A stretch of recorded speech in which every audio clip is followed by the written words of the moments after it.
Hey everybody, Crash Hardy back here again with another pro wrestler interview. This time we have none other than former ECW World Champion and former WWE Hardcore Champion, Justin Credible. Justin, how are you? I'm doing great, buddy. How are you? I'm good. Are you ready to do this interview? Hell yeah, let's go. Alright, so what made you decide that you wanted to become a wrestler? Man, I was always just such a big fan of pro wrestling. But it wasn't until, I live in Connecticut, which is mainly a WWF, WWE territory back in when I was growing up in the 80s. I remember watching Hulk Hogan beat the Iron Sheik to become the champion, that whole kind of thing, because that's mostly what we got on television. And I remember vividly one weekend going to a family friend's house, a little bit closer to New York. That's still in Connecticut, but it was like, right on the border. And they had WTBS. And as kids, our parents would be outside, having a drink, barbecue, whatever. And I found this channel called WTBS, and they had studio wrestling, which was the first time I'd ever seen Nature Boy Ric Flair and Dusty Rhodes, the Road Warriors and stuff like that. And man, that just took me to another level. And it was then in I'd say 87, 88, when, right when I was about ready to go into high school, I realized like this is what I really want to do with my life. I was so just so into it, so engulfed in not just the how to do it, but the business aspect of it, how many people were in the arenas, what ratings meant, how to do business, just the whole thing, just was intriguing to me. So yeah, from a very early age, man, I just wanted to be part of the show. I see, and most people were probably introduced to you during your time in the WWF as Aldo Montoya. Who came up with that, and why do I feel like it was Bruce Pritchard? To be honest, I think it was something along the lines, as much more famously than I, but when Aldo came about, it was around the time. Remember Steve Austin telling the story how creative came up with all these weird names for him? Yeah, like Chili McFreeze. Right, all that shit. Well, that happened. That they were doing that to everybody. So, Aldo Montoya was a soccer player. He was all kinds of different names, and they just were, it wasn't even Bruce Prichard. It was the creative department just throwing stuff at the wall and seeing kind of what would fit. So, yeah, it was just kind of, a random name, and I wasn't, again, I was 19, 20, no, I wasn't 19. I was 20, 21 years old when I got the Aldo gimmick, so I'm fairly new in the business. So, I'm not going to say much. They give me something. I'm just happy I have a damn job. You know, I'm just a kid, so I was just happy to be there. All right, and so you during your time in ECW, you had a lot of notable matches, including your victory for the ECW Championship. But what would you say is your defining moment from ECW? Oh, that's a good question. Wow.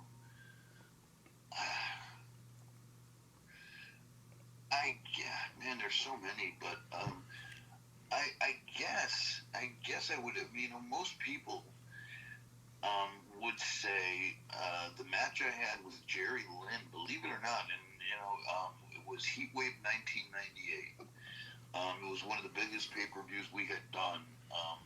Not just at the time, but I think still to this day, it was like the most revered one we had. Like every match was a blockbuster match, front to back. That pay-per-view is historic. I think for that match, we opened up that show famously, by the way, sold out crowd in Dayton, Ohio. Never forget it. And that always seems to be referenced when fans talk about me. So I'd have to say that. But also, of course, the night I won the heavyweight title, from Tommy Dreamer, who had just won it from Taz at the ECW arena. So I would say it's a tie between those two for sure. All right, and ECW is of course known for its hardcore style. And What would you say is probably the most painful bump you've ever had to take? Huh, that's a good one too. Painful. Um, well, let me tell. First of all, most bumps are painful. But I would say, God, let me give you an accurate answer here. Um, but believe it or not, it wouldn't be a table bump, or it wouldn't be anything like crazy like that. Sometimes those are actually misleading and make it look good. We make it look better than it actually is. Just for me, any kind of power bomb motion always hurt me because I'm very concussion prone. And if you take a power bomb, you tend to always smack the back of your head on the mat. And so I would have to say something like that was always like a bit more painful than anything else, even going through a table, for sure. Hmm, that's interesting. So during your time in ECW, did Paul Heyman owe you a lot of money? That's funny. He owed, Paul was, he was a very shrewd businessman, and he did what he had to do. Like, at the end of the day, I don't think he purposely wanted to screw anybody over for anything. What he did was out of necessity to keep ECW alive. And at the end of the day, like, I think he tried to kind of get away with stuff where he felt he could. I know with guys like Tommy Dreamer and such, like guys that were closer to him from the early days, he felt he could get over on them because, they'd been with him for a long time and, he came from a place of friendship. With me, Paul really never, I remember he bounced one check to me in 2000, and he made good for it the next week. I remember he told me I was traveling because my mother-in-law lived in New Jersey and I lived in Connecticut, and we were in like kind of in the middle of a tour, and I was coming back home to Connecticut and driving through where my mother-in-law lives and where I live. Heyman is somewhere in between. So we were driving through, and he's like, "Well, just come to the house. Here's my address, and you could pick up a new check." And he made good on the check for $2,500 for the week, and he also gave me an ounce of weed for free. So that was Heyman's way of kind of paying me with interest. So yeah, he never really owed me any money. He was always pretty good with that because he always knew I kind of had an out to go to WCW while WCW was still around because of Kevin Nash and Scott Hall. So he was always pretty good at keeping me kind of close to him in that aspect of keeping me paid up, so I didn't wasn't able to make a move contractually. All right. Why do you think Paul Heyman decided to put the world title on you, and how did you feel after becoming world champion? Um, I just think it was. I think for a long time he had made that kind of. I was always. The way he had booked me was just to be like that kind of heel. That in a way, not necessarily a chicken shit heel, because I always traveled in numbers. I had a manager. I had Nicole Bass or, Dawn Marie or Francine or somebody like that. But also, it was just his way of creating a heel champion that people, he could bring his top baby faces to work with. Because we always kind of needed that after Shane Douglas had left to have that kind of a world champion. So I think it was out of he was always very good to me and the character of he felt very strongly about my work. And I just thought it was for him it was just about how do we eventually the whole thing was to get the title on me to then switch it over to Rob Van Dam, which never happened. That was supposed to be the big program going into 2001. And then ECW went under, but that was kind of like I was the midway point to Rob Van Dam becoming champion. Ah, I see. So when you jumped back to the WWF, you were immediately paired up with X Pac and Albert to form X Factor. Why do you think that was the immediate plan for you? Well, I think, here we are in 2001. Um, you know, Wrestling is coming out of the Attitude Era is still extremely popular. But now ECW has gone out of business, and WCW is not doing too well and on life support. I think there were so many guys and so many talented wrestlers in the WWE at the time. If you really look at it, it was like a who's who. You had Rock, Stone Cold, Undertaker, Hunter. I mean, you name it. I mean, the top 10 is like a Legends roster, you know? So how do you get the most out of a guy like Just Incredible? Make him put him with somebody like X-Pac and make him a contender for the tag team titles. You know what I mean? Because they had a strong tag division. It was, at that time, it was X Factor, Edge and Christian, the Dudley Boys, the Hardy Boys. So, what great company to be a part of, And, so it was a good way to introduce me instead of put me as a singles and perhaps get lost in the shuffle with those other great superstars who were obviously first ballot Hall of Famers, Yeah, I see what you're saying. What are your thoughts on the invasion angle, and do you think it was the massive flop that everybody else seems to think it was? Yeah, 100%. 100%. Yeah, it was. Sometimes with Vince and with the WWE, I don't think they see it as we do. We meaning, I'm a fan first, right? And I see it just like how you guys see it, in my opinion. I think I see it just like you guys see it. And it was just, you had so many guys.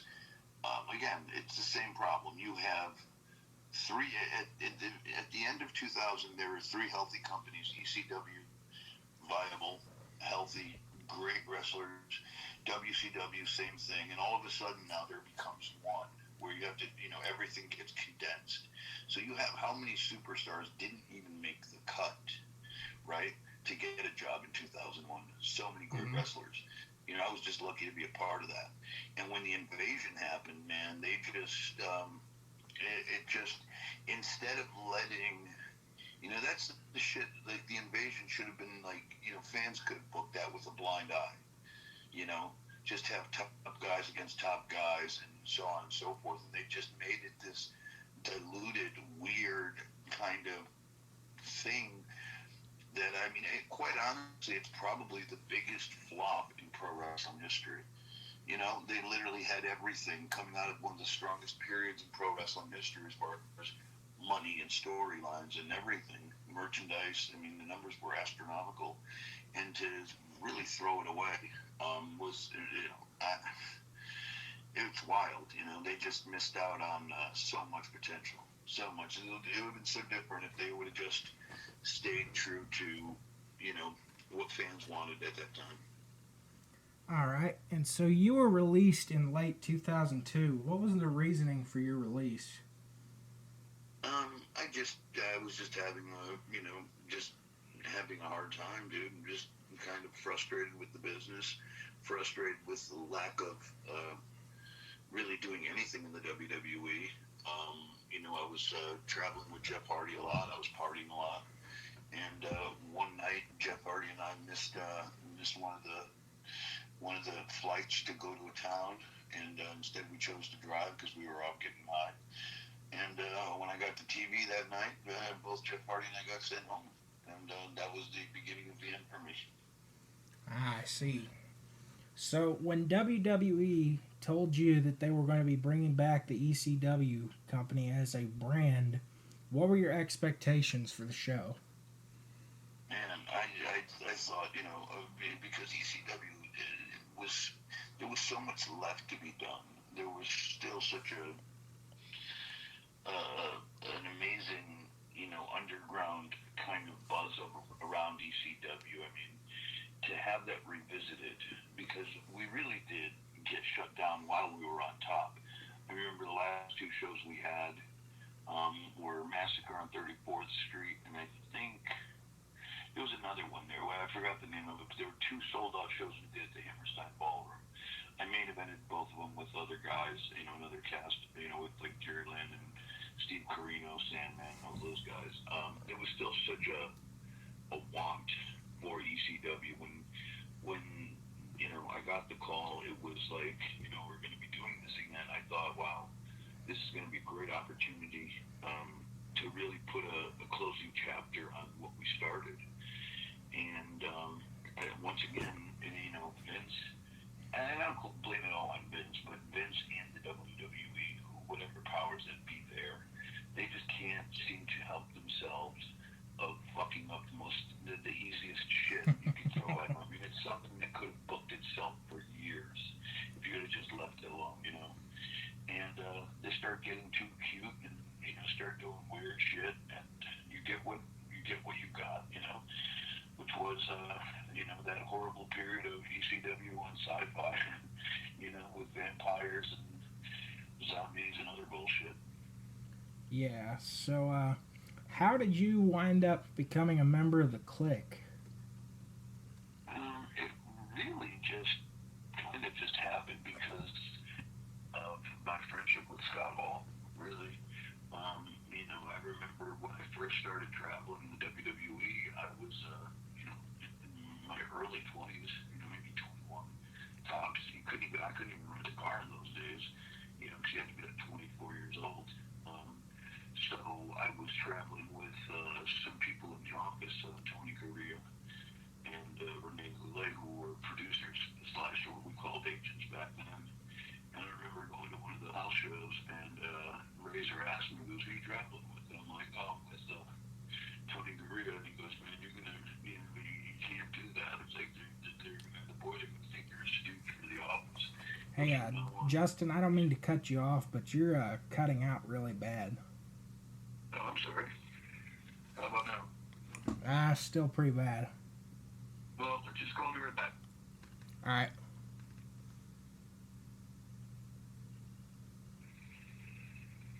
All right, try it now. You there? Yeah, I can hear you good now. Okay.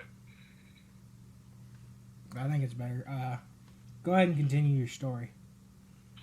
So basically, when what Scott said was, you're going to get a lot of heat from the boys because they think you're, with the office. So from now on, you just come with me, and I basically just started riding with him, and that's how it all came to be. Just hanging out and driving to the towns with Razor. All right, you're cutting out a little bit again. I'll call you back. Okay. Sorry about the difficulties, folks. I'm going to try to get this right back on track.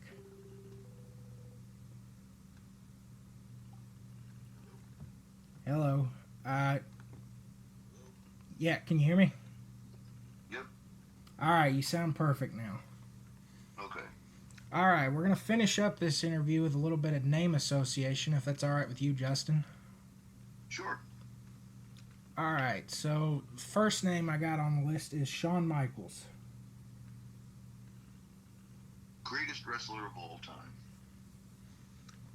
All right. X-Pac. Heat magnet. Bob Holly. Mean son of a bitch. So, do you like Bob, or is he an asshole? Oh, I love Bob, but he's just a mean, he's always in a bad mood. But, but Bob's a good dude. That's what I've heard. Lance Storm.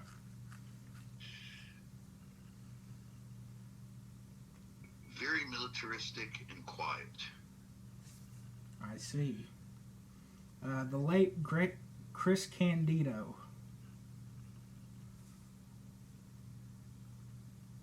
Just probably one of the greatest fans of pro wrestling ever. All right. Steve Corino. King of old school. Rhino. Just a bad motherfucker. That's what I've heard a lot. Bubba Ray Dudley. A little bit of a dick. I've heard that. Sabu. Love him. Great guy. Tommy Dreamer.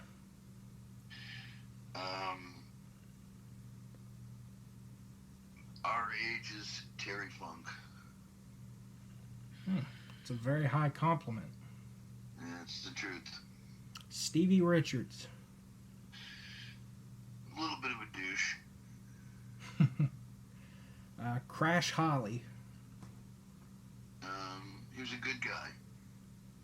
Jeff Hardy. Had a lot of soul in him. Raven. Selfish. You mind to elaborate on that?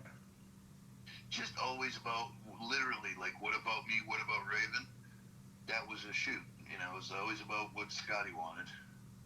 Ah. Yeah. Well, I have an interview with Raven this Friday, so hopefully that's not. Go. I'll have to ask him about you, I guess. No, he's a great guy, but, you know, I love him to death, but he will tell you the same thing, probably. I guess I'll find out. Yeah. Test. Didn't know him that well. All right. CM Punk. Controversial. Ain't that the truth? Joel Gertner. Funny as fuck. All right. Joey Styles.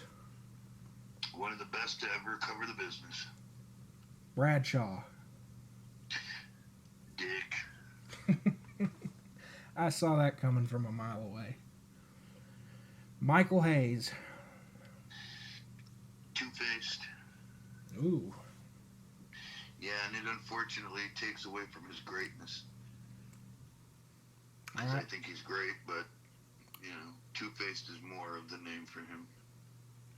All right. Bruce Pritchard. He's all right, you know. He's all right. All right. Chris Jericho. Outlast everybody else. And I think age is starting to catch up with him a little bit anyway. Yeah, well, God bless him. Shane Douglas. One of the best. Sonny. Who? Sonny. Wow. Unfortunately, what you see is what you get. Just a bad human being. Yeah, well, she's paying for it now. Up to 25 years in prison. Yes, she is. And deserves it, too. Not just for that, for many years of other things she's done to many people. All right. Vince McMahon. Still a visionary. Scotty Too Hottie. A good friend. Grandmaster Sexay. Or Brian Christopher. Guy. Awesome guy. Great guy. Francine. Amazing performer. Great human being. Dawn Marie. Tricky. New Jack. Badass motherfucker. Here's one I got a feeling is not going to be a good answer. Ian Rotten. No, Ian Rotten was okay. Really? I've only ever heard negative things about him. Nothing too bad, you know. You know, it was okay with me, at least. All right. Lastly, we have, a couple of your friends. The late, great Scott Hall.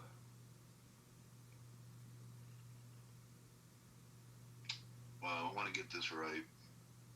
Take your time. He was misunderstood,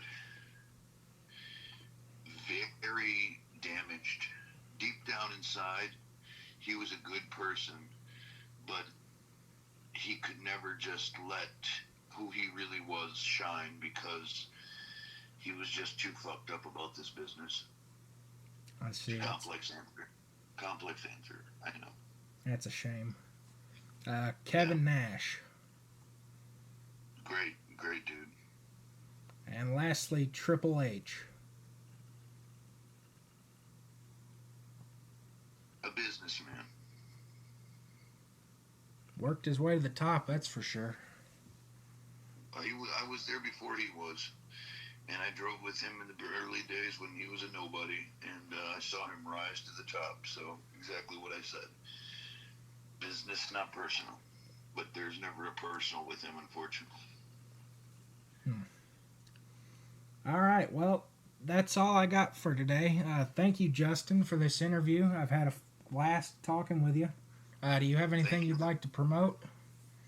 No, just, if you want, follow me both on Twitter and on Instagram at PJ Palaco. And if you would like any of my many pro wrestling t-shirts, go on over to prowrestlingtees.com/Just Incredible. All right, well, there you have it, folks. Just Incredible. Thank you very much for this interview. I'll let you go now. All right, my friend. Thank you so much. I'll talk to you soon. All right, bye. All right, buddy. Bye-bye. Ladies and gentlemen, that was none other than Just Incredible. If you enjoyed this interview, hit the like button. If you enjoy my interviews, go ahead and hit the subscribe button so that way you can see my content when it's uploaded. If you hit the notification bell, you will be notified every time I upload a new video. Alright, everybody, thank you for watching, and I'll see you next time.